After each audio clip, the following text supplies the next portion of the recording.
So, hello everyone. So we're live, and well, as we all know, today is the International Day Against Homophobia, Biphobia, and Transphobia. So, we thought it possible. We thought it wise to have this panel discussion. In as much as we have a global pandemic going on, we can't just let this be slide because it's a very remarkable day for the LGBT community across the world. So LGBT rights, Ghana,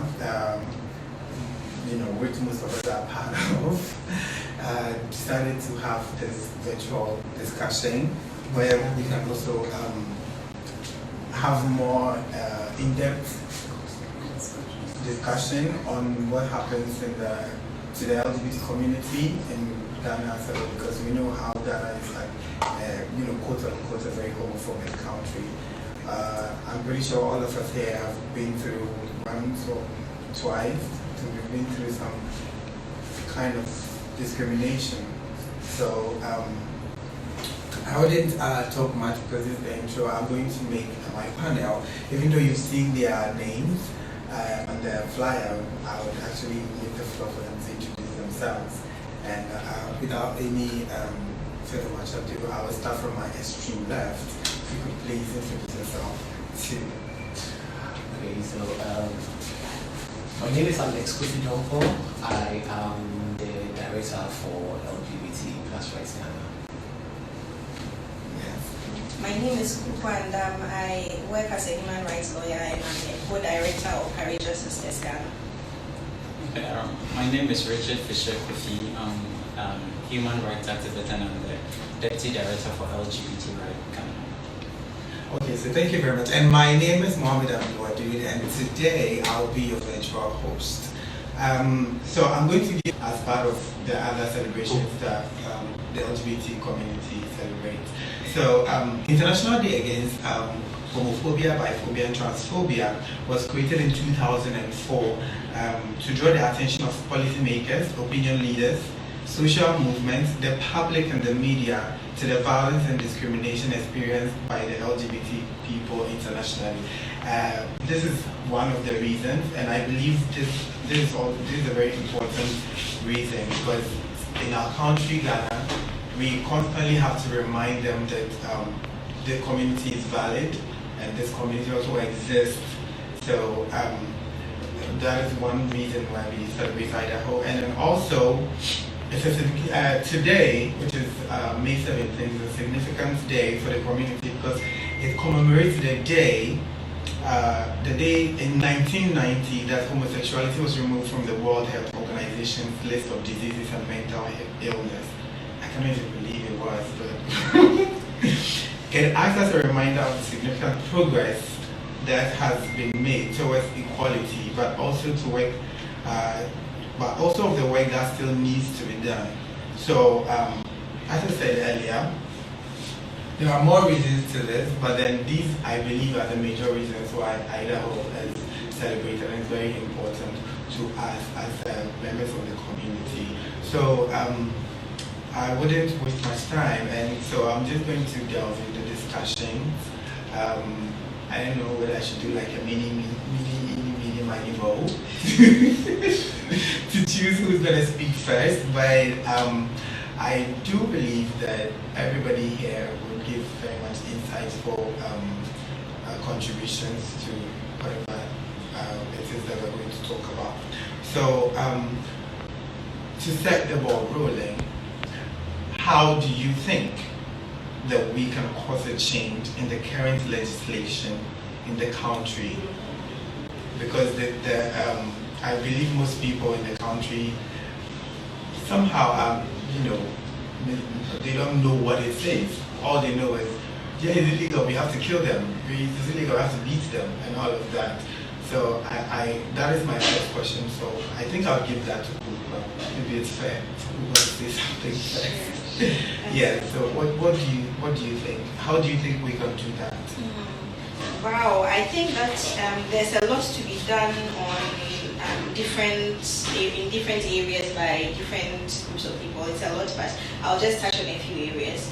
So I would say that the prime responsibility is on the government of Ghana.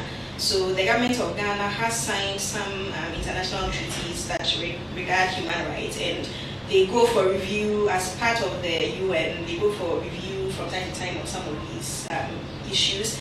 On some occasions, they have made certain reassurances. And so, for example, when they went on a review with regards to our human rights situation with the UN, I could go into the specifics, but for people that are interested, perhaps I can provide a link later. Part of the reassurances they gave, or part of the feedback they were given, was to do more work on human rights. And they said that they had heard, or it had been decided that they had heard. So what they communicated wasn't that they were not going to do it. So part of what they were encouraged to do was to promote education on human rights concerning LGBT people.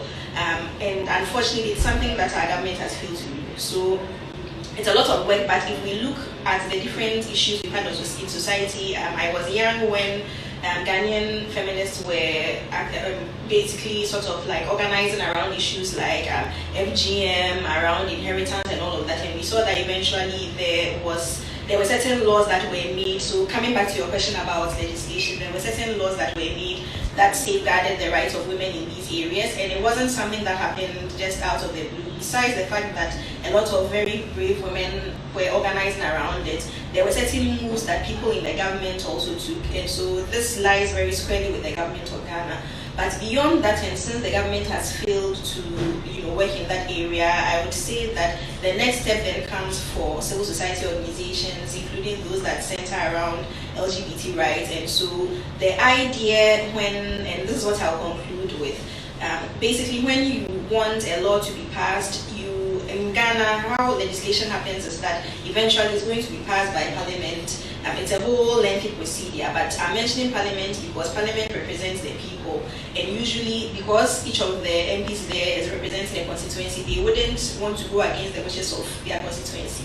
So that comes back to the fact that Ghanaians need to be sensitized to the importance of LGBT rights, of accepting people that are different.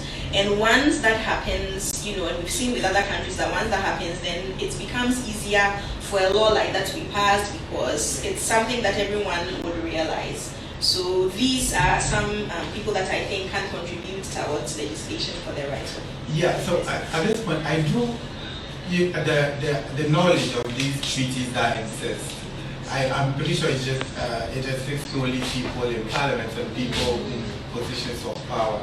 But this is just a follow-up question, but how do we make the ordinary Ghanaian know about these treaties? Because we can't have the government going out there and then signing all these treaties to protect the highly marginalized LGBT community. But then they fail to do that, and then there is always an uproar and an uprising in the community, and then nothing is said by the government. So how do we let a regular person somewhere in Santati or something know that these treaties exist? Yes, exactly. So that comes under the sensitization. Since the government has I would say it's willful because if you make these guarantees and you know that you are a signatory to all these treaties that regard human rights, you should know it's your responsibility. So since they have failed to act on that, it falls back to civil society again and to organizations of queer people, human rights organizations, all of that, to do that sensitization. It's a lot of work because doing an educational campaign isn't something that is easy.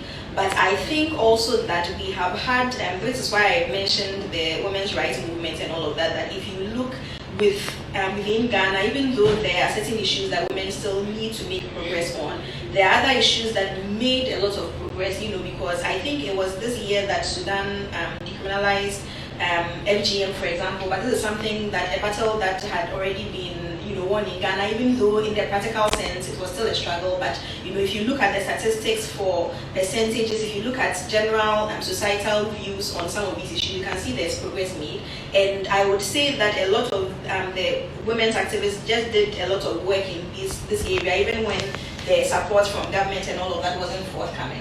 So back to conclude with your question about someone that lives in Santase or Nungwa or even knowing that this is a particular law, the government has made these particular assurances and is falling back on them. I think that it falls back to us, in civil society to try to sensitize. That's going to be a big part of our work.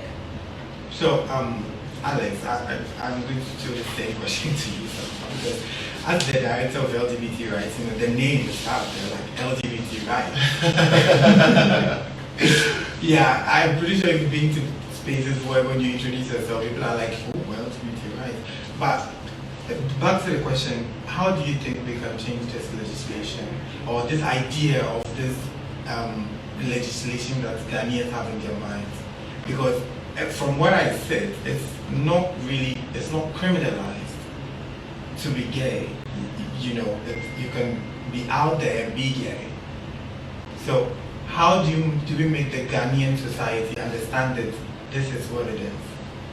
Okay, so just like Kuukuwa said earlier, so it boils down to a lot of education. Okay, so a lot of times when you listen to Ghanaians, most of the contributions that they make towards the LGBT community clearly are contributions that are made from mostly out of ignorance.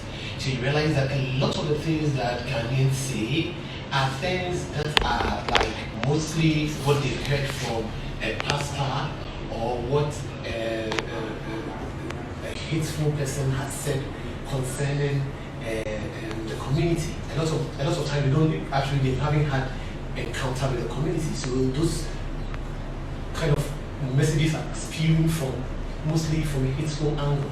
And so a lot of education needs to be done concerning sensitizing Ghanaians. And so and it could take so many forms. It could take dialogue, it could take collaboration between the government agencies that's also does education, and mostly also between the media. The media is one of the strong pillars to which most of the information can get out there to majority of Ghanaians. And so by doing so, I think there's a need for Ghanaians to know that irrespective of who you are or where you are born, you are accorded certain rights. And those rights, it doesn't matter whether you are gay or you are straight or you are black or you are white or you are bisexual, whatever your sexual orientation is or your gender identity is, those rights are accorded to you. Okay? So if we are in a country where some of these rights are being infringed on, or certain people are being discriminated as a result of maybe ignorance from the general public, then of course, like I said earlier, education needs to be done. But then again, so there is also the need to challenge some of these cases. Okay, so for instance, if somebody gets beaten, or if somebody gets hit, or if somebody gets discriminated again because he's going to school and then he's being told that because he's gay, they're going to sack him, or if somebody on the streets decides to abuse someone or attack someone for being an LGBT person, then the law takes its course. We subject some of these cases to the law court so that the court can deal with this thing. Because clearly in this country, like I said earlier, everybody has the right to life, have the right to dignity. And if all of these rights, we have the right to privacy.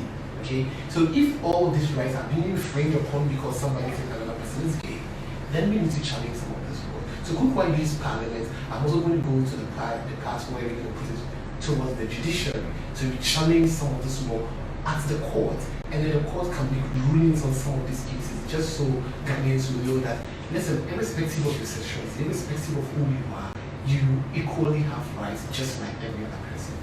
So in your submissions, you actually mentioned pastors, because of course that is more than your Ghanaians. A lot of Ghanaians listen to their pastors a lot. Majority of Ghanaians listen to their pastors. So and I don't see that changing anytime soon, because Ghana is quote unquote a very religious country. They keep saying that every day. Like it's like there's nothing we can do.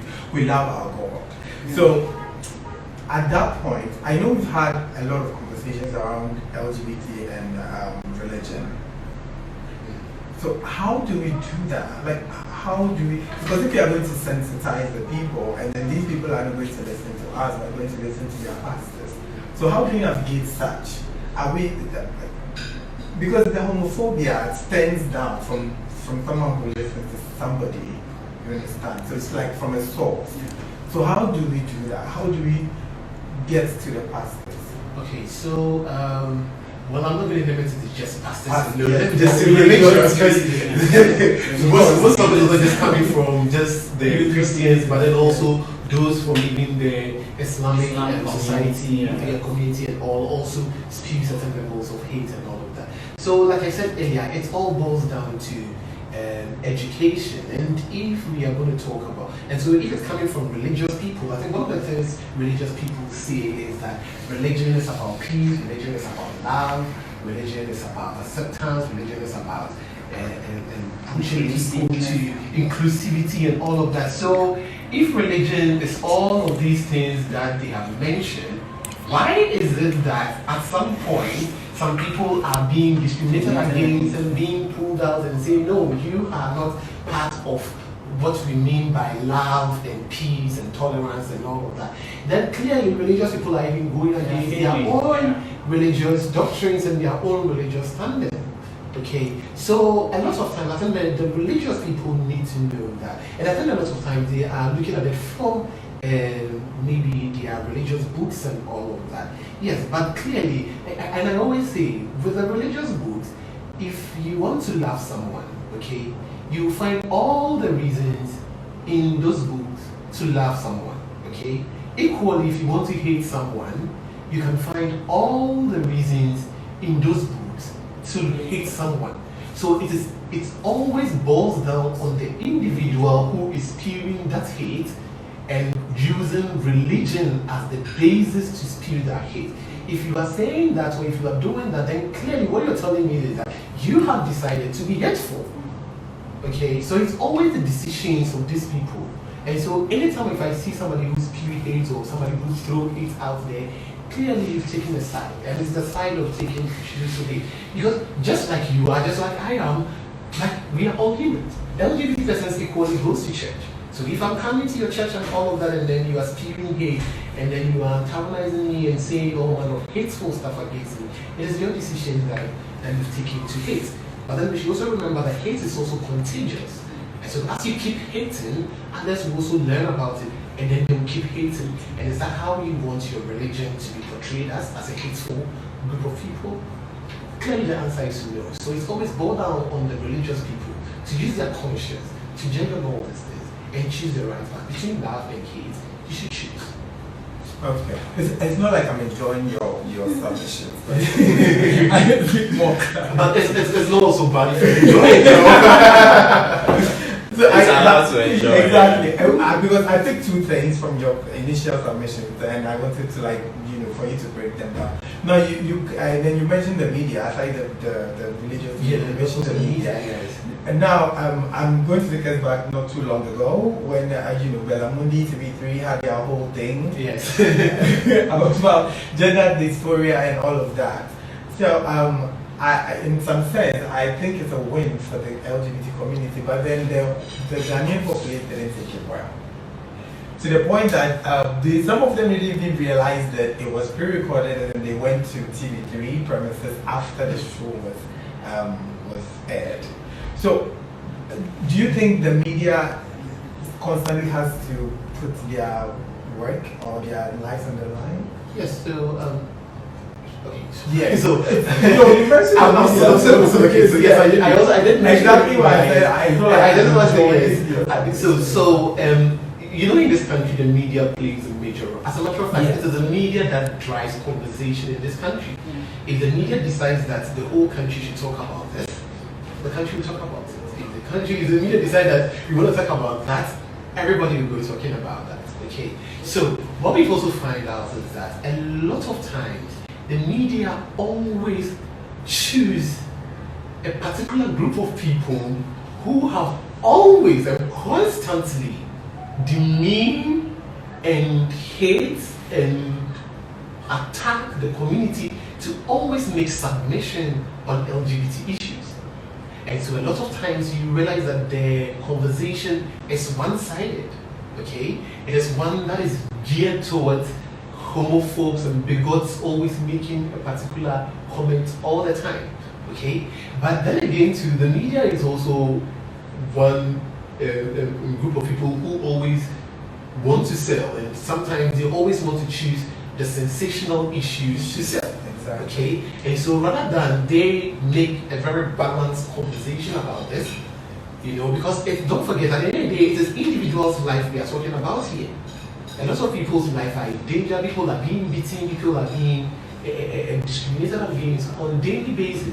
And so if you're going to use your media or you're going to use your platform to increase hate towards the community, you should also remember that it is someone you are causing those harm to. Okay? So like I said earlier, the media has a very huge role to play here. And even though all this while they have made the conversation one-sided, I think it's also about time that they also begin to concentrate on the community, just so the community can put the narrative in their rightful perspective. Because a lot of things that they say about the community is not true.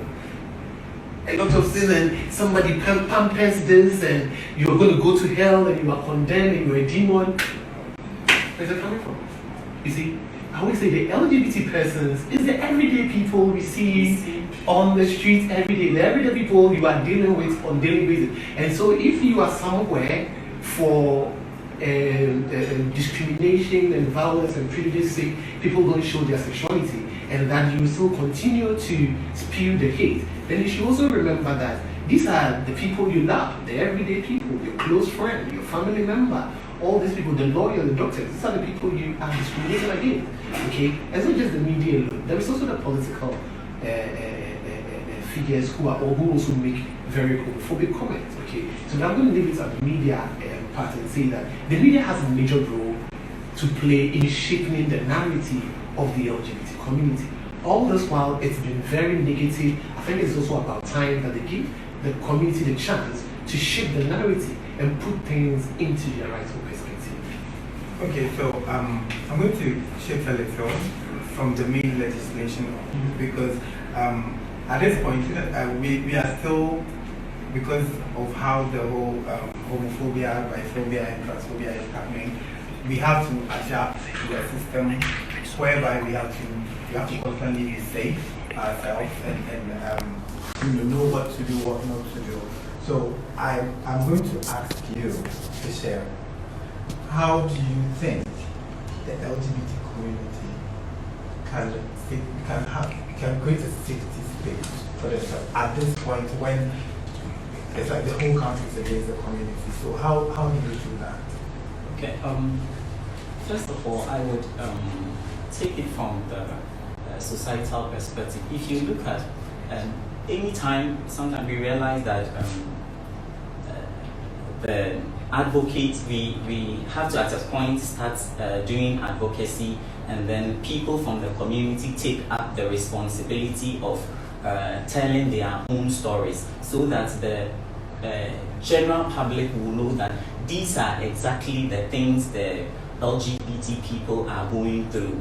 And also setting the record straight, just like Alex said, because we know that we are in a country that there are a lot of things that we don't discuss.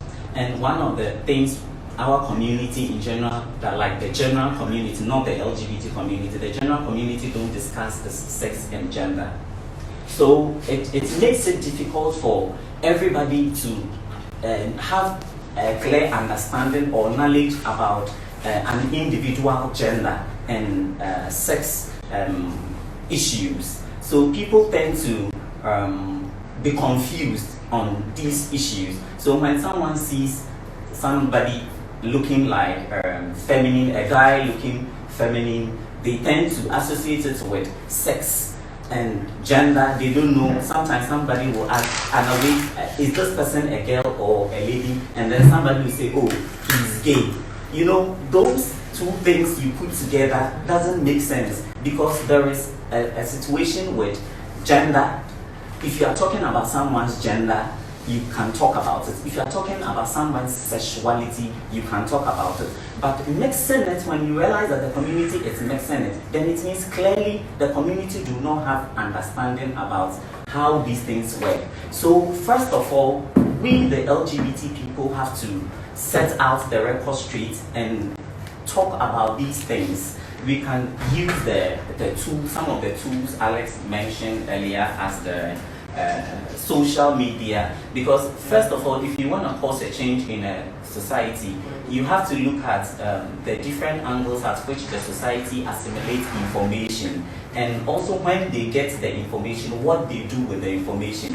Because sometimes some people may have the information all right, but then they have some blocks that are blocking them to even use the information. I'll give you a typical example. A cousin of mine told me he understands my situation. He knows it's so natural for me to be a man and look like a girl, but his doctrines in church doesn't allow her to embrace it.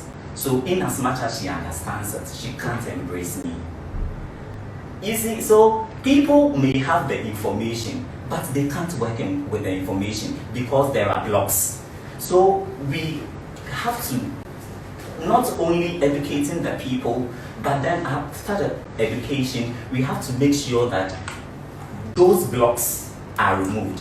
And some of the ways we can use to remove those blocks is causing change in the legislation. Because if we cause change in the legislation and the one constitution that is governing everybody and giving everybody that same freedom says that this person is entitled to this freedom just like you then cannot tell me that your religion doesn't accept me, because we are not being ruled by your religion. We are being ruled by one single constitution. So we can cause that change to the legislation, and then the legislation can protect us all. So by doing that, we are creating a safe environment for every person in the country. I see. That's a good point. That's a very much good point. But at this point, I need more immediate solution to the situation. Because when we say we're going to wait for the legislation, it's going to take years. It looks like we're going to take years. So at the interim, what can we do as members of the LGBT community to have safety, especially when we find ourselves in such situations, practically every day? Every day. Should I continue? Sure. Okay. So personally, I'm an LGBT person, and I have a figure that people easily identify me. I would say that. So basically every day I'm on the edge of looking out for myself, because if not, they're gonna come get me. And if they come get me, I have to also get them, or I have to either run away. And since I cannot run away, I have to defend and find a way to protect myself. So that is one of the reasons why we have created the LGBT Rights Ghana. The LGBT Rights Ghana is a very safe space that the community has adapted so that we can find measures and ways to protect the entire LGBT community. Sometimes we educate the LGBT people as to a lot of things they can do to protect themselves. I know that in the Constitution, the first right is the right to live, and the second right is the right to protect your own life. So it is our responsibility to protect our own self. So some of the things we tell the LGBT people to do is all the time they have to find themselves in a safe space. They should find a way to call for help if they find themselves in a threatened situation. If they can escape as soon as possible, they should escape and look for help, rather than trying to defend oneself and then being a victim of unfortunate circumstance. So after you find the safe space, then you can either report to the police station, or you can seek a safe space with the community, and then the community will follow it up. But then personally, I am taking up self-defense classes. Yes. What kind of karate? I'm learning how to do karate. It's called self-defense classes. Yes. And sometimes I have my pepper spray in my bag. Sometimes you don't know who is coming to get you. So at that instant, you need to protect yourself before you can even escape. You know, so you have to find things. If you can license some form of items like hammer or a pistol or something, you can license it legally to protect yourself, because you're a vulnerable person on the street and you cannot live your life in the hands of homophobic people on the street. So when it gets that far, you can protect yourself with all these things. Well, I'm so glad you are teaching self-defense classes. I'm very, very glad you are. I think all of us should do so. I think I should too, because it might come in handy. So I'm going back to reflect on one of the things that happened to you some months back. What should I say, a year ago? Has it been a year? It hasn't been a year yet. Some months, the whole church road situation. So I believe we did give a summary of what happened on our social media and everything, but then I think today being a day against homophobia, biphobia, and transphobia, can you share with us like exactly what happened and how did you escape that? Because you're glowing. And he's taking karate. Yeah, exactly. You're glowing, you're taking karate lessons. So how did you escape that? Because I don't know what I would have done if I was in your shoes. Yeah. You know, on my daily errands, sometimes, because I do a lot of errands in the day, sometimes I had to hop into the public bus and all of that. So it happened that one night I was in town and I had to get back to the house. So I had to pick the church road. And then I was just sitting quietly. I wasn't talking nothing, I was just sitting. So until I got to where I had to tell the mates or the conductor to that I will alight at this point, then I had to speak. So the moment I spoke to the conductor, some two people behind me were like, "Why are you talking like a girl?" And the moment that utterance came out, some two people behind those two people also took interest in that conversation. And then somebody said, probably he's gay. And somebody said, yes, he looked like gay. All this while, I was very quiet until the guy sitting very close to me started saying certain things like,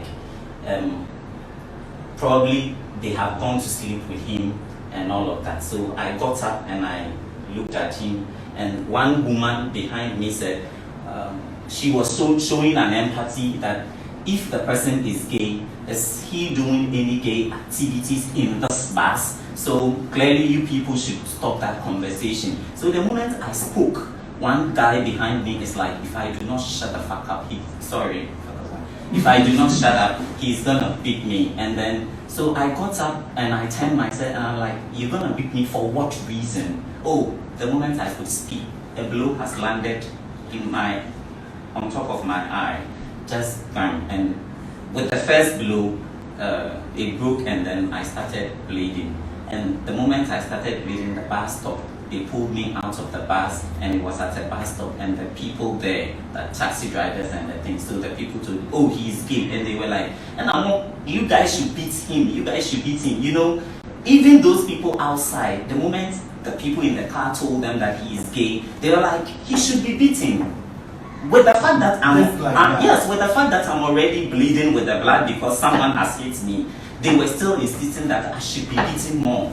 So by then I wasn't talking nothing because it wasn't safe for me to talk. I just walked to the roadside and then I crossed the road and I went to the police station and I reported the case.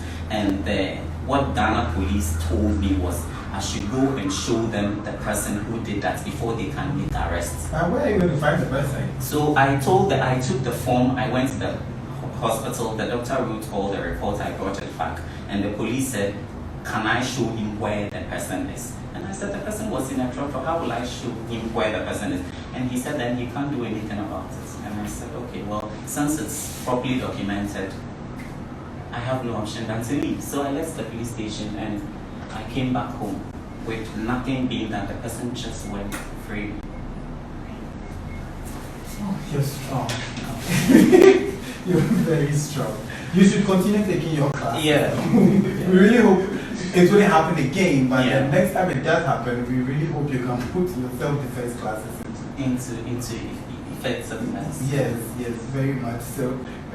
Okay, so if you're just joining our live, this is our virtual panel celebration of IDAHOT International Day Against Homophobia, Biphobia, and Transphobia. And I have this amazing panel that we're having these amazing talks about the marginalization and discrimination that is happening every day in our country, Ghana. So thank you for joining us, and then don't go away. We're still going to delve into more issues. So I'm going to go to my next question. And so I think I should go to our I don't know, something about your submission. You and Kuukuwa, no, all of you, something about your submission. It says keep calling me. So, so I don't know, but this question is very, very, very much dear to my heart. So I think a lot of people would like to know too. So how can the LGBT community create awareness to the violence and discrimination it faces in the country? How can we create awareness? So I know the media can be used, all right, but then clearly the media isn't really our space right now. So I'm not going to say in the absence of the media, but then what can we do to let people know that we are going through this inhumane activity? Because at the end of the day, we are still human. No matter what you think about us, we are human first. We didn't come out, we came out human just like everybody else. Limbs, arms, everything. So how can we do to let people out there know? And I remember when his happened, we posted his pictures and everything, and a lot of, as much as we had good comments, solidarity going to him and power and stuff, other people were still bashing. They were like, he deserved it, and clearly he didn't do anything. So what can we do? How do people realize that they are hurting the community? Okay, so sorry. So I would say that in this country there are laws in this country. Okay, so and then there are also some agencies and then some organizations that have been empowered to take up some of these issues when it happens. Okay, so you have a place like the Ghana Police Service. Those are one of the agencies where issues of discrimination, issues of violence, like any crime at all, those are the places that it first of all needs to go to. Okay, so I think that there is a need for that relationship, that's cordial relationship between the community and the police, because they are the first point of contact when some of these issues happen.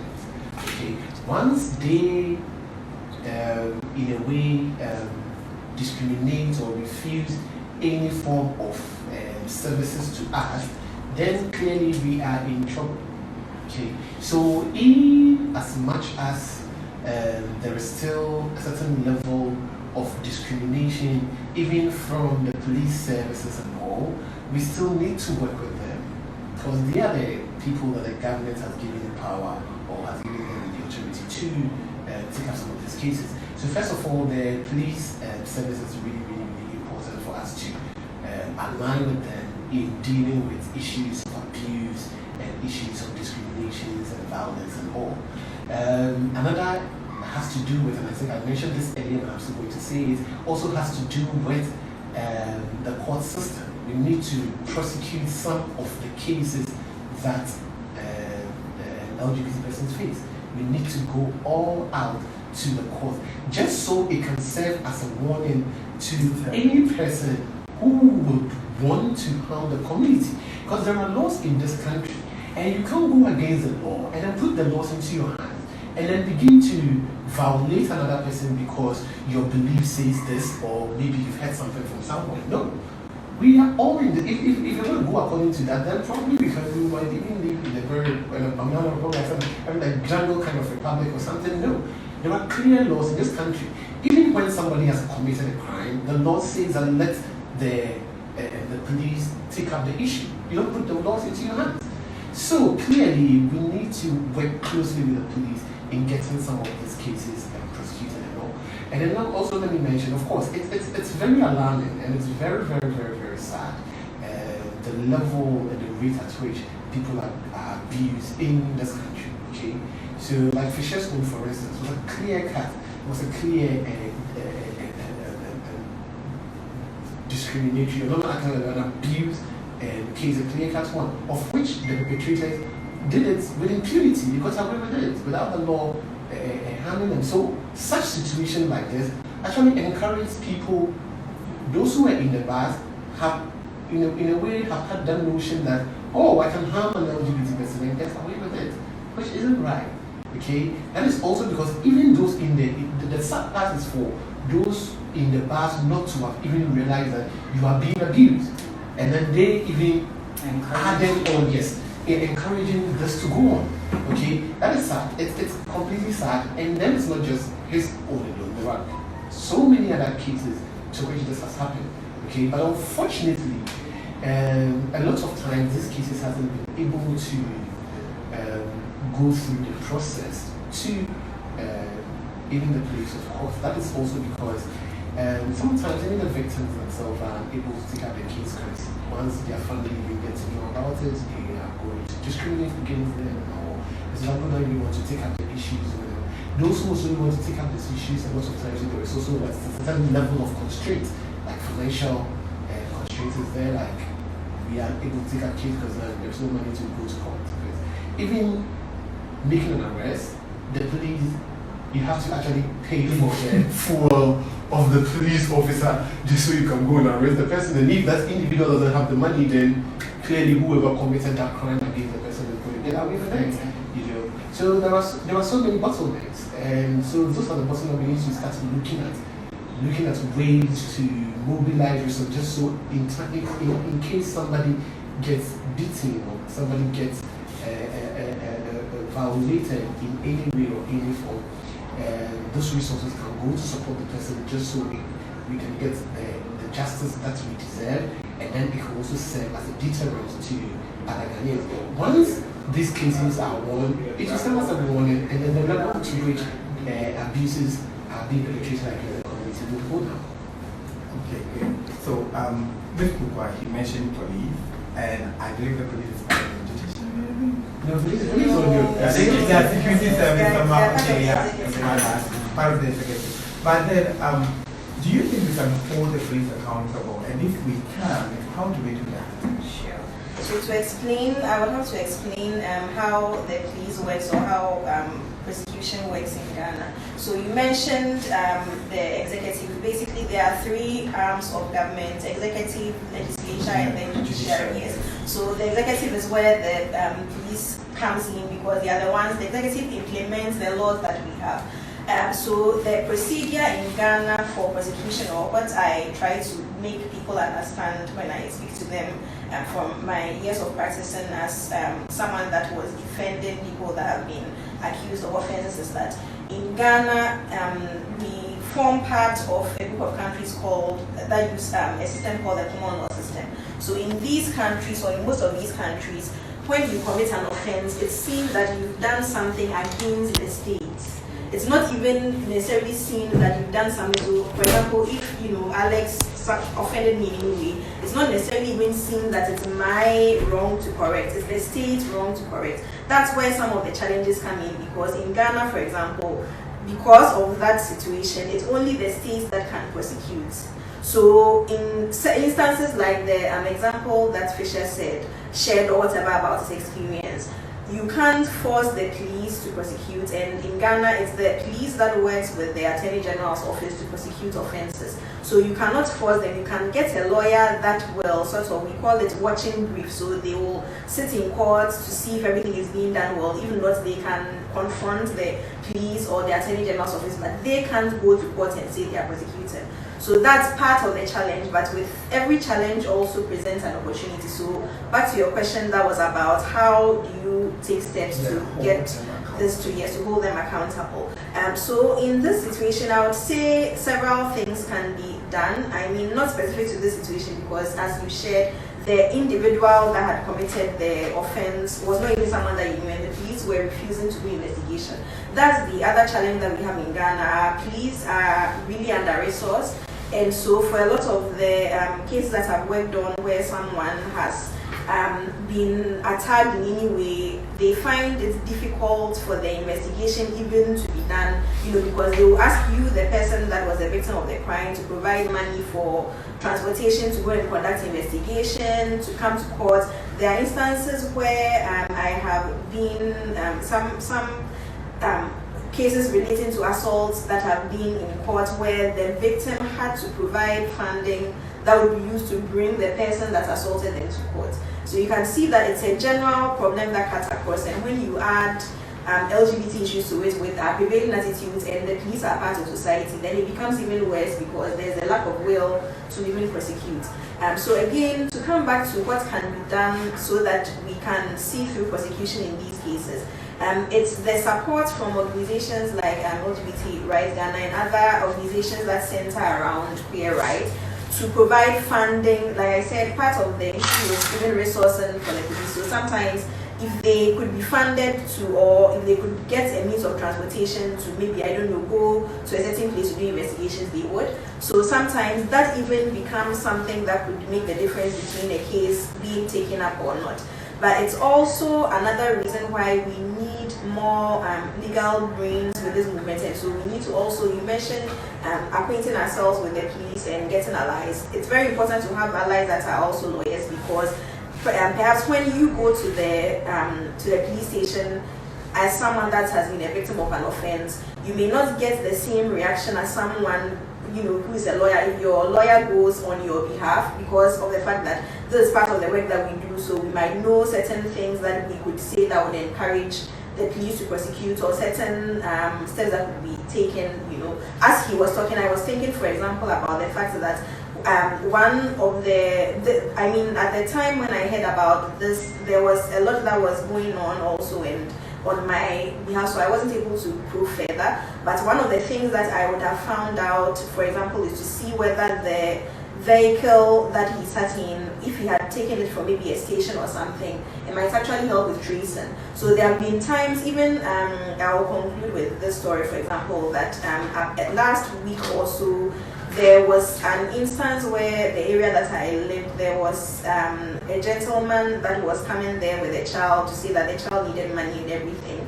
And I guess some people that live in the community were suspicious of this situation and wondered what was going on and everything. But when they approached the police, in that instance also, they asked the members of that community that they should go and find out who the person is and everything. This shouldn't be the work of individuals in the society, because it might not even be safe for them.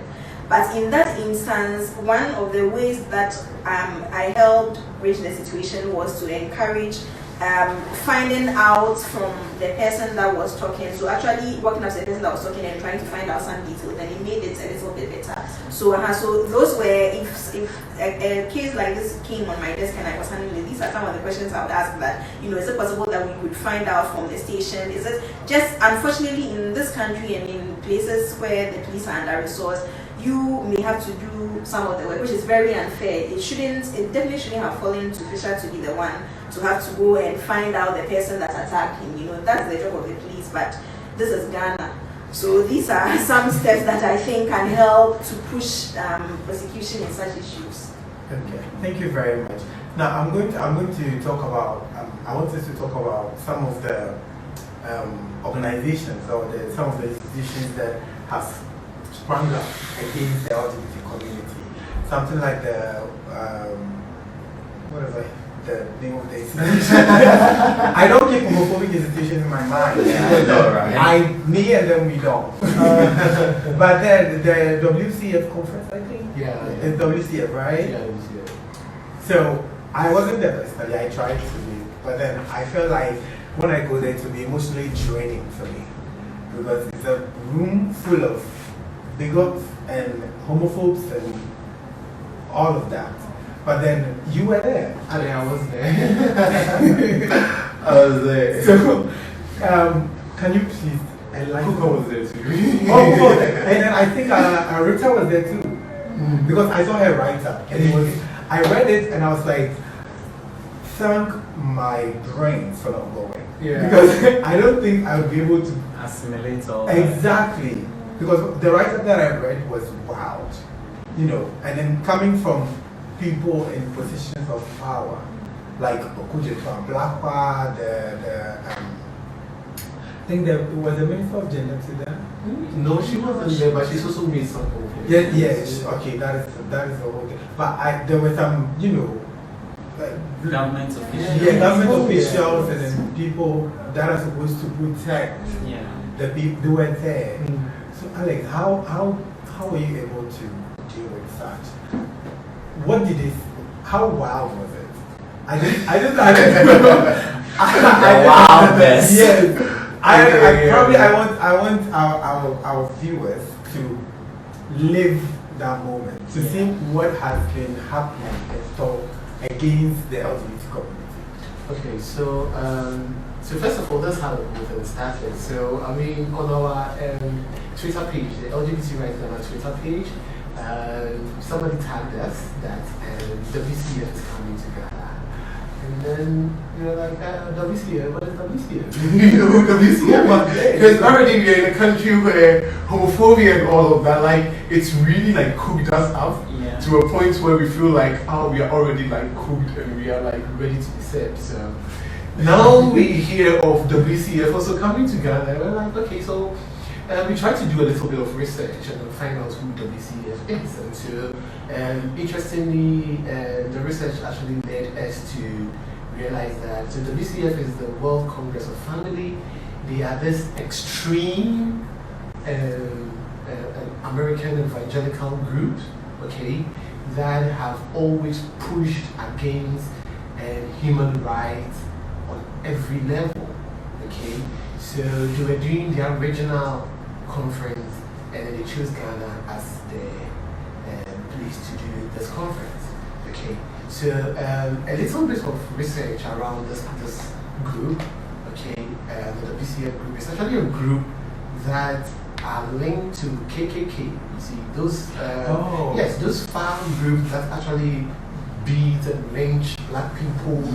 Those extreme Islamophobic group and anti-black, anti-immigrants. I mean, those extreme groups in the US. And so this group is a group that hasn't been able to even win some of their challenges in their states. And so they are looking for other spaces to push this hate towards. And so clearly they realize that Africa is a breeding ground because then Africa is a country where, is a continent where there are a lot of religious people. So they come in the form of religion, okay? But underneath the religion is this hateful group of people who hate Islam. They hate Islamic people, they hate blacks, they hate a feminist group, they hate women group. Like, they are a group that is always looking at just their interest and the interest of the American supremacy and all. But unfortunately, there is also an organization here in this country called the Coalition for Proper Human Sexual Rights and Family Values. Yes, I know the name. When I was reading there, I was like, the name is very long. Like it is. Yes. So they align with this group, and then also the Family Renaissance. There's also another organization here in Ghana. I think they are also a Christian organization. So they align themselves with this group, okay? And so they needed to find a way to break through and come here to this country and then begin to do what they do best. So they use homophobia as their headline to come. So of course, there are lots of Ghanaians hate LGBT persons. So I mean, that's like the denomination that everybody can stand on. Yeah, can just stand up and just push their agenda across. So they first of all started with the CSE,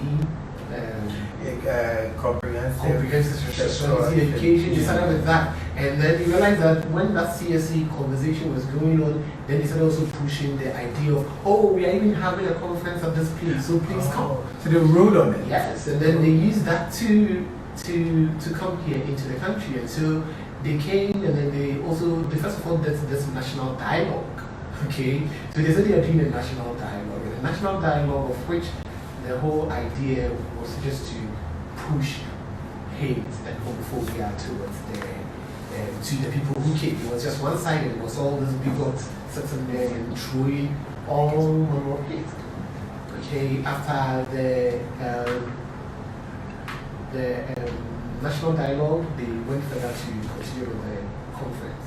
Okay, and then in between that, they also went to see the Speaker of Parliament, and let us also put it on record that he's also been a person who's used his position as a speaker to always spew hate against the LGBT or against a particular group of people in the country. Marginalized group specifically. Yes, in the country. And so they went there. So around that time was when the speaker used the word that the LGBT people are deviant and all this while he's been saying, and then he's been using all this hateful word and they are evil and stuff. This time around he moves to they are deviant and all of that.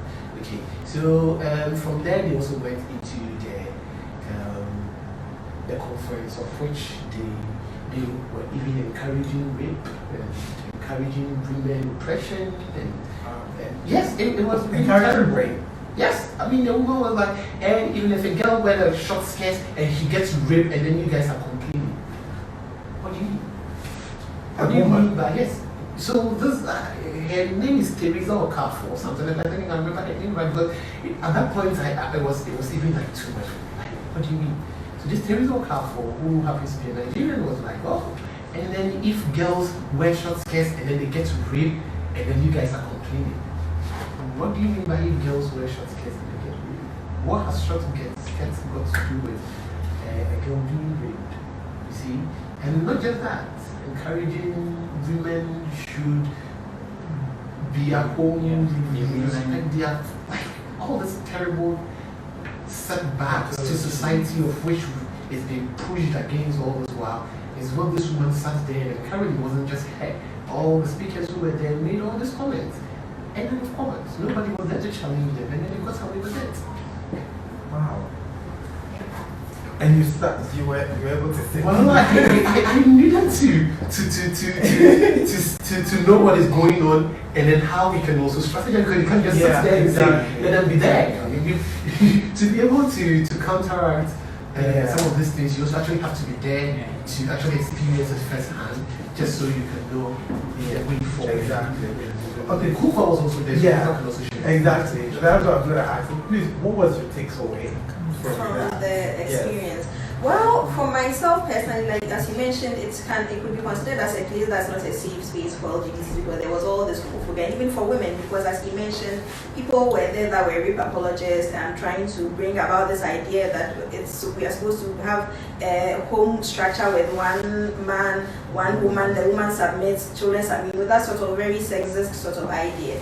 But at the same time, for me, I was grateful for the opportunity to be able to question them, because that's the other thing that happens in Ghana. They stay on their radio stations and spew all this hate. The radio stations intentionally do not allow for a balanced conversation. You know, they can say, we've had a situation where I think it was Sam George, I don't know which political party even Sam George belongs to, I probably don't care to know, but he sat on a media house and said that the B in LGBT stands for bestiality.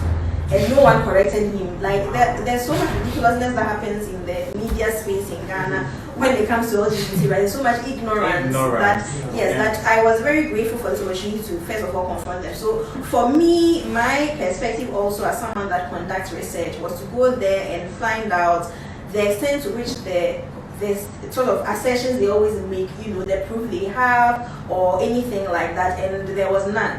I sat there through, unfortunately, the chief psychiatrist, a former CEO of Kolebu, and all these other distinguished persons made presentations that were against the current consensus in the medical community. And again, I know this because I'm a researcher, so you just can't come in. For example, I just can't come and say that something is the law or this is the legal perspective, you know, or to put it more into their field. If you are a scientist, you just can't come and make certain statements because you're a professor or something. You have to be alluding to a certain research, all of these things. So they came and made all these statements that were discarded by several medical communities several years ago. LGBTs are caused by even hormonal issues. At some point, the convener, that's Mustafa Wini, who was the convener of the National Dialogue, actually said that so probably hormonal treatments can be used to treat LGBT issues. And then the former CEO of Kofi actually said legal polygamy, a continent where aunties raised people, a continent where homes were never made up of one man, one woman.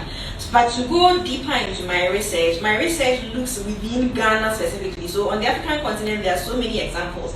But in Ghana specifically, we have a rich history of homosexuality and queer relationships, friendships, all of that from different parts of the country. I'm Fanti, so I would start with my ethnicity. That among Fantis, for example, there was a belief that your the weight of your spirit will show whether you are attracted to a man or a woman. So attraction wasn't based on gender. So it was understood in this community that it was possible for a man to be attracted to another man based on how they explained it, that it was the weight of the spirit. If you go to Nzema, there was a long established, which has now been wiped out, but well documented, long established tradition of same-sex marriage right here in Ghana. So when people say it's something that is being imported, is new, it's not true. If you go to Ghana communities, a long-standing history of acceptance for queer people, queer couples, and everyone that knows indigenous Ghana communities knows this. If you go to Evers, even there, so the antecedents of the Evers and the Fon people, the Dahomey Kingdom, had warriors that were females that were thought to be male. So basically, before people even mentioned this whole trans issue in Western societies, in Africa we understood that it's possible for gender is something that is dictated by society, and so it can change. Several examples there also of male eunuchs that also were considered as women. If you go to northern parts of the country, there are ethnic groups there that believe that people that are queer are gatekeepers. So there are so many examples. Ashanti, if you go within the Ashanti Kingdom, you can read some documentation about how it was instituted for some royals to actually have same-sex lovers. But unfortunately, these are truths that are not reverberated at all across Ghana. People have now come and turned everything upside down, saying that it's not our culture. And funny enough, whenever they say it's not our culture, they always go and bring the Bible. And another thing that I have dared everyone, so I'm throwing out the dare again, that I want all these people that are homophobes that claim that homosexuality is alien to Ghana to provide just one instance in their hometowns where someone was punished for being gay. Because if you go to any hometown, there are so many instances where people were punished for sexual offenses like rape, even adultery even was considered a sexual offense in some communities. You will never find that for homosexuality, or even words that would distinguish between heterosexuality, homosexuality. All of that is pointing towards something. So that has been my research, and to conclude, you were asking about the book. One of the books that I contributed to is there's actually an encyclopedia on LGBT issues around the world, and so you can actually see different parts of the world, including Ghana and across Africa, and see all these things that I mentioned have been documented. And besides being actually documented so you can read it, I've also spoken to some African elders that are honest enough and well versed enough in history to corroborate these things. Thank you very much. That's very insightful. Yes, very, very much insightful. Well, I know a bit about that though. I think I read somewhere about the northern one, where the one where they are gatekeepers. I don't know which book it was, but I do remember I read something like that. Epical brains. Yeah, I do. And it was really fascinating when I read about it. Yes, and I also believe some of them too. They saw it too. If you are a male but you have a female spirit. Yes, exactly. Those explanations were used also that maybe there's a female deity or the spirit or whatever that's aligned to you and everything. It's sad to see how this has been eroded. So for my own even personal research, I tracked 3 generations within the same family, and only the grandmother, who has now passed away and was a queen mother in the Ashanti, she's the one that provided this resource that I was sharing about, the structure where they would have same-sex, someone of the same sex that would be literally considered as your soul if you were royal, and would provide all these things.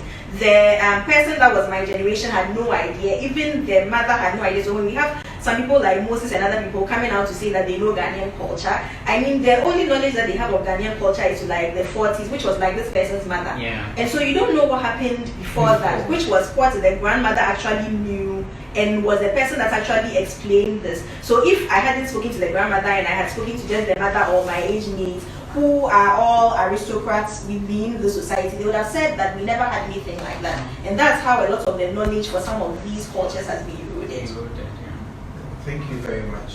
So I believe we are gradually getting going towards our time, but then we can't go without without dealing with this. So, what is the way forward after breaking the silence, after this 2020 Idaho? What is the way forward? Okay, so I think let me quickly. Okay, yeah. Well, let me quickly say this. Those of you who are having your questions coming in, I would make some time to pose your questions to the panel. Maybe a little, but it will be handpicked because of time, so it will be handpicked.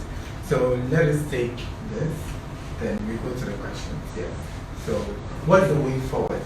Okay, so in terms of the phobias that the LGBT community goes through, let me quickly mention that we as the community, in a way, have also instituted some form of protection for ourselves. Okay, so there is, especially for the gay community, there is a platform where people who abuse the community have been investigated, and then their images posted out there to serve as a warning for the community, just so others will be aware of such persons, and then they don't go and also fall victim to such situation. And so we have a Facebook, an Instagram, and a Twitter page called the Gay Black List. Yes, so on that list, we've posted some notorious individuals who have abused and violated members of the LGBT community, and so other LGBT members are also aware of such people, just so they also don't fall victim to such situation. Because a lot of times the police are able to protect us, so we also need to put in measures. We also, on our website, www.lgbtgh.org, there we have a particular page called Report a Case. So on that page, we also encourage LGBT persons to also report issues of abuse to the page. And so once the case is reported, it comes into our email, and then we are able to assess it and then also follow up on the cases, because a lot of times some people don't know where others are, so it's only best. And then most of the community are on social media, and so it's also best to also target them using the social media. And so if you go on these pages, we have posted that's linked there, that community members can easily report a case, and then we can follow up on the case.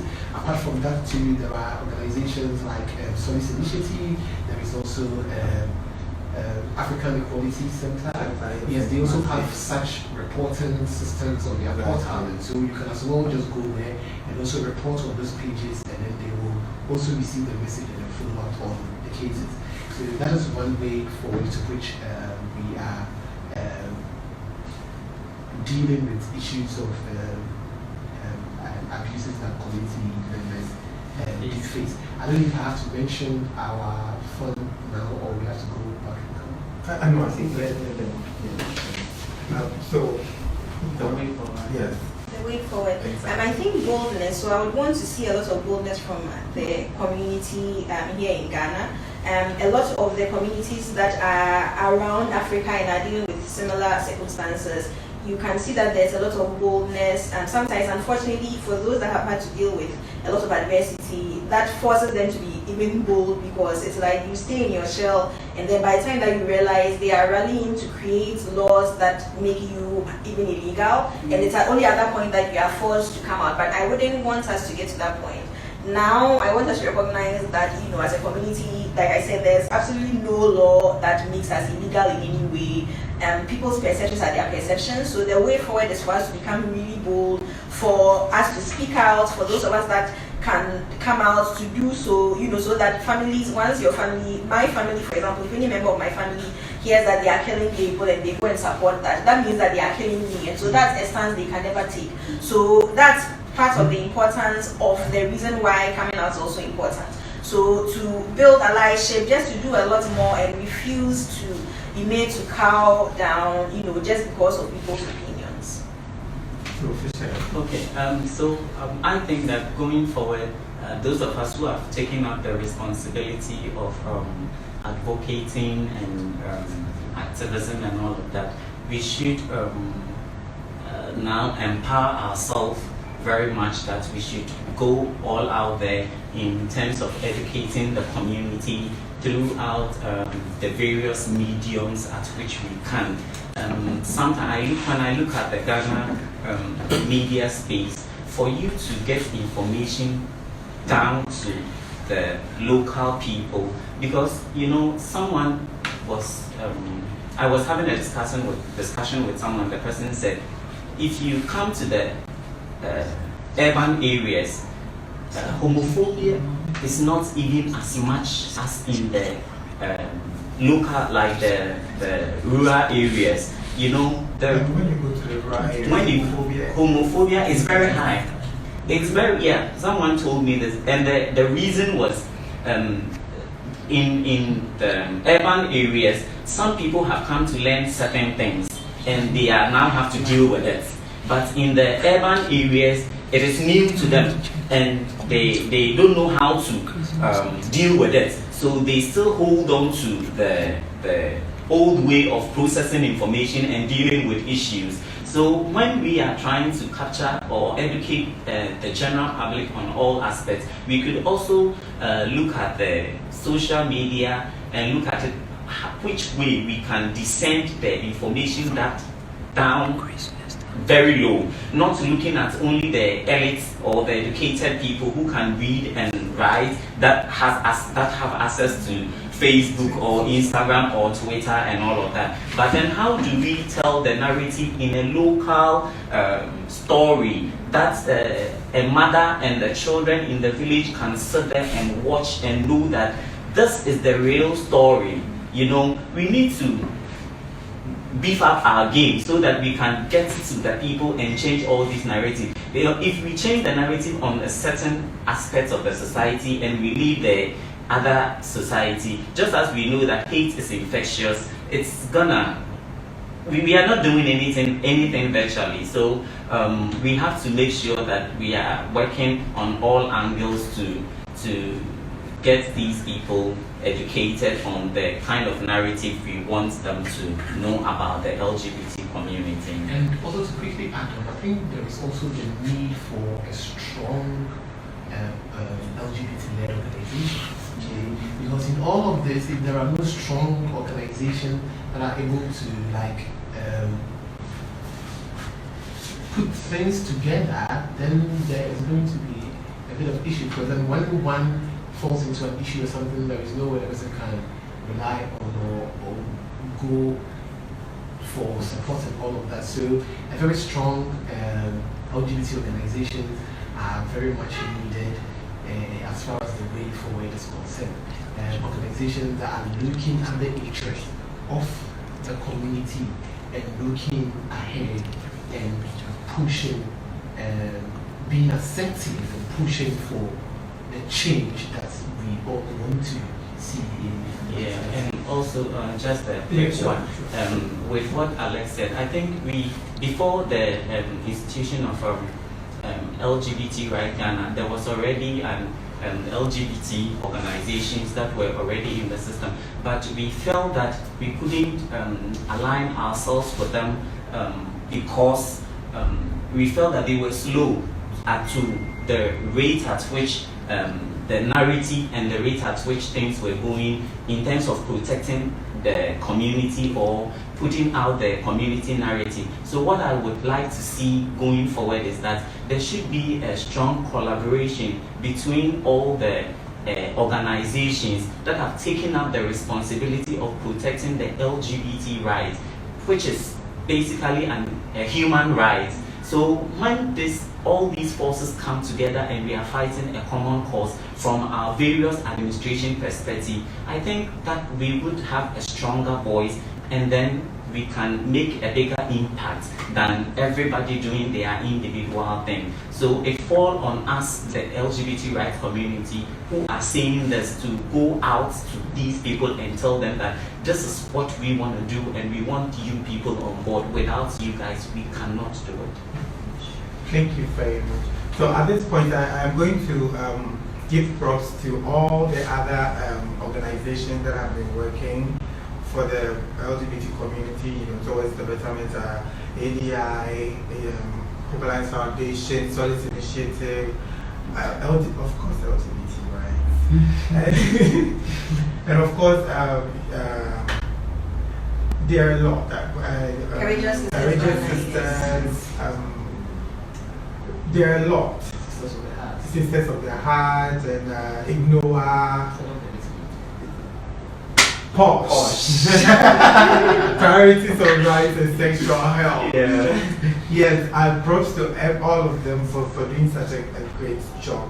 But I want to pull our attention back to LGBT rights. Before this, we have an initiative that is running, and I just want to put this out there. But before the initiative came out, we were doing this on our own accord, and so I would gladly let the executive director take us through that. The community, fund, the community initiative fund that we are launching. Can you please tell people something about that? Look there, Okay, so all right, thank you, Mo. So LGBT Rights Ghana have putting out this initiative called the Community Support Fund. So basically, the Community Support Fund is a fund that there's a money that we are raising to support the community, not just in times of abuse alone, but also to community members who are going through a certain level of struggles in their daily life, especially this time where COVID-19 has really impacted the community negatively. Businesses, LGBT-led businesses are going down, people are losing their jobs, people are losing their income and all of that. And also, so this fund basically is to support the community in whatever way possible, from issues of abuse to economic empowerment to initiatives that we take up and everything. And so if you go on our website, www.lgbtrightsgh.org, we have explained a lot more on this initiative there, and also on our social media pages. I think one of the first posts on our social media pages, the first post, are talking about this initiative. We have a PayPal account where individuals and organizations and enterprises and allies and groups who are willing to give to this cause can donate to the PayPal option. There is also the GoFundMe options, to which we will also release the link where others can contribute towards this. We believe that this is an initiative, it's a long-term initiative, it's an initiative that we are looking at it like to the long term, where it wouldn't be just a one-time thing, but something that goes on, to which every LGBT person can access some of those funds in terms of needs and all of that, and then it will be available for these individuals. Let me also give credit to the executives of LGBT Rights Ghana. Oh yeah, yes. So they really did contribute an amount. I don't know how much it is now, but the executive did contribute some amount as seed money towards the fund, and so we are also hoping that everybody watching us will also help us in raising this fund to support the community, because a lot of the work that we do, a lot of time has come from individual packets. And let me take this opportunity and thank the executives of LGBT. You guys are amazing. They spend their time, their resources, mobilize everything just so things can move. Fischere, Mo, David, Kelly, Kofi, Hans, Nana, JQ, Jeffrey, all of you guys are amazing. I hope I didn't even want Leila. Leila. Yes, Angel. Oh my God, our trans executive for the trans community. Yes, all of you guys are doing amazing. Halil. Oh, very. Actually, I follow that Halil because I'm gay. So I can't take Halil out. Yeah. All of you guys have been so amazing, and all of your contributions are very, very, very much appreciated. And I know with you guys behind this initiative, we are going to go far. And I appreciate all of you guys. And of course, Kuukuwa, we can take you out. Kuukuwa has been amazing advisor in so many of the things that we've done. You know, and she's our, like, I think our intro. I think Kuukuwa is our last stop. What about Kuukuwa?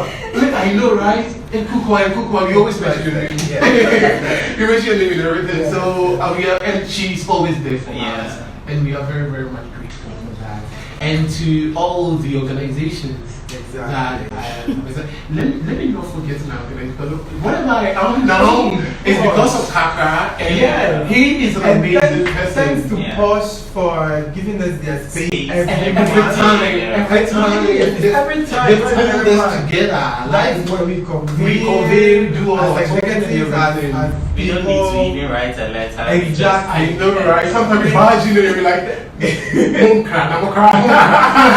You know, like these are all amazing people. What I am today because of Kakara, I've really learned a lot from him, and not just him, all the other executive directors and people who are controlling the other organizations here. We've learned a lot from them, and we are doing this together. We are in this together, and we always hope that you guys are going to support us in moving this the agenda of born free and equal.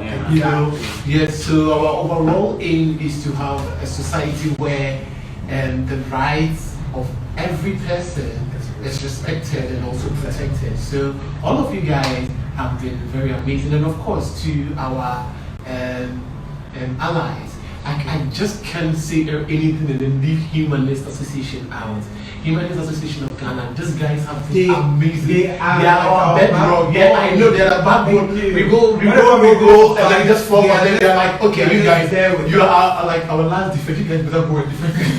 We can do this, you know. They always have their guns out for us. Ready, and they are doing amazing. They are doing amazing. Humanist is an amazing organization, and like 24/7 they are our part.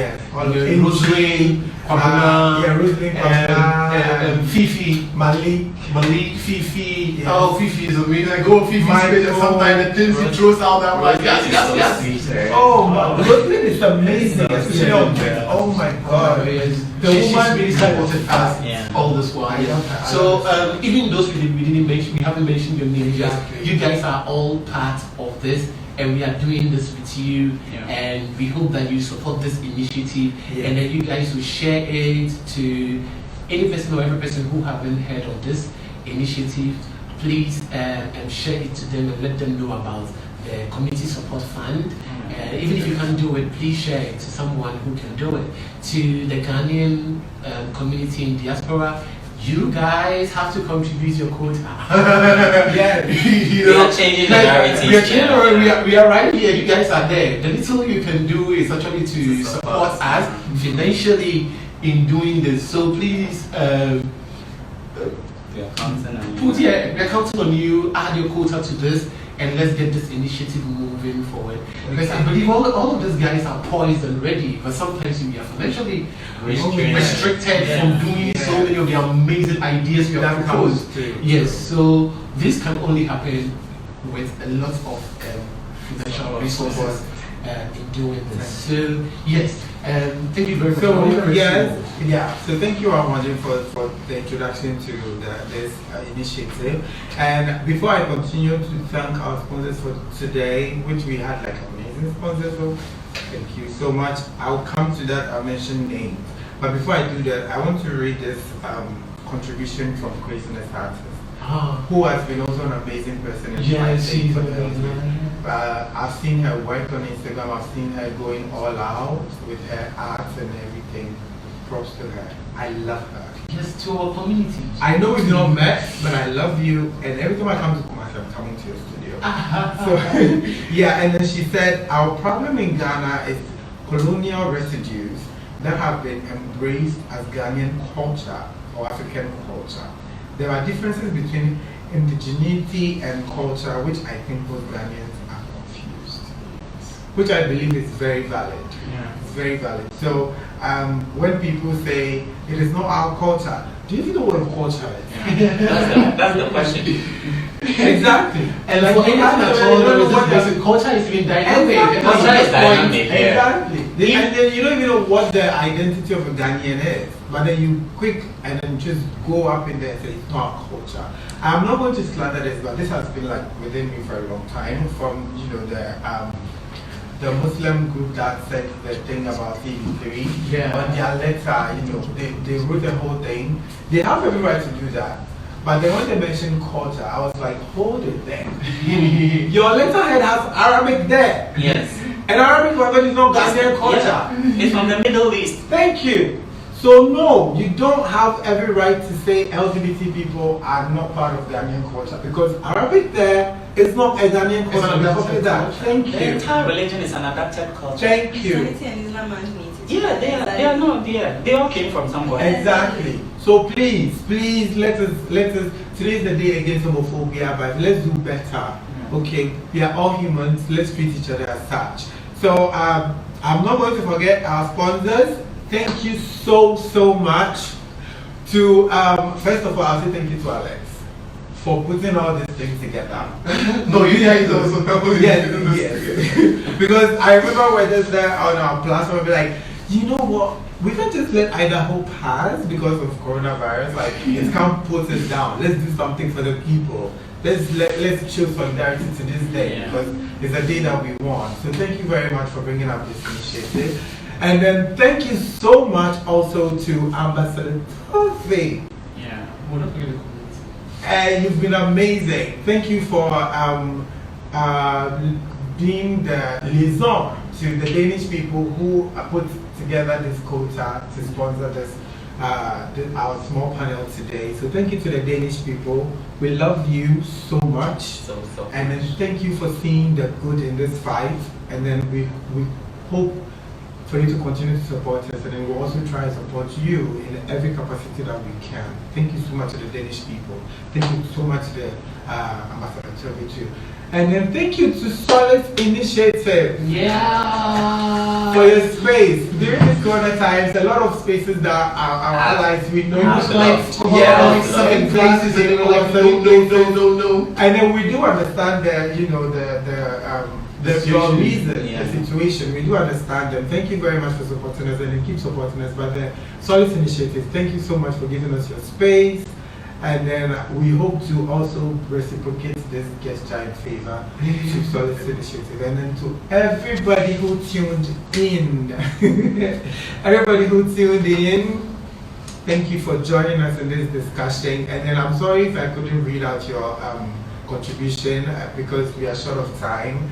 And then the problems of the community is a lot. And it's going to be captured in just 2 hours. But then hopefully today's discussion has been an eye-opener, and then we hope to have more discussions like this moving forward. And hopefully Corona passes. So thank you so much for joining us. Thank you everybody. And thank you my wonderful panel. You've been insightful. I've been going through the comments and then people have been so, especially Kuukuwa, a lot of people are like, oh Kuukuwa, you look amazing. I have this a split, attention when she's there. I'm like, let me check what they're saying. And then they're like, I would like to check stuff. Yeah. I was like, let me just check what people are saying. Are we getting any backlash? Are homophobes here yet? But come later. I'm pretty sure they will. Well, but we are going to pin this on our Facebook page, right? We are going to pin it there. So those of you who couldn't join us during this live, you can get this live. It will be there for a while. It will be there for a while. Still in solidarity of IDAHOT. So please go ahead and don't forget to follow our social media pages at LGBT Rights Ghana across Twitter, Facebook, Instagram, and then YouTube. please subscribe to our channel. We have a whole lot of things coming up. A lot of audiovisuals, plenty of things. You want to let me know about it? Yes. As our secretary would say. Okay.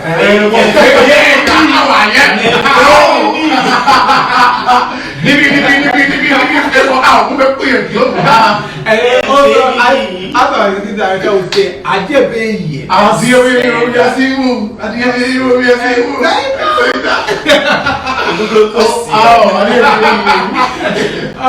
love you to the community, Yes, the whole community. The LGBT community. Charlie, we just got started. Don't forget that we are in this together, and then thank you for trusting us, and then we will always try to be a safe space for you guys. You can come to us at every time, DM us, tell us your problems, and then we will deal with this as much as we can. Yes, and we have a WhatsApp group that we keep up with each other, try to be there for each other because everybody mental health and everything is very important. So if you want to join the WhatsApp group page, let us know. But you go through a strict vetting process because it's a no homophobia allowed zone. Yeah, no homophobia, biphobia, feminist-phobia, autophobia, like all the phobias not allowed there. So you go through vetting processes to be there. So thank you for joining us. We are so glad. And then happy Idaho. Happy Idaho. So happy Idaho. I want to say happy IDAHOBIT. Yes, you always think like the intersex. Like sorry guys. Exactly. We need to happy IDAHOBIT. We will try and correct this. Please forgive us. Forgive us. And then intersex. I want to say this to 17thMay.org. Of late they've been. Yes, 17th May. Yes, shout out to them. Shout out to them for putting together Idaho and the team and everything. Thank you very much for making us also have this chance to talk. So, on to the next one. See you sometime. Yes. Bye-bye. Bye-bye.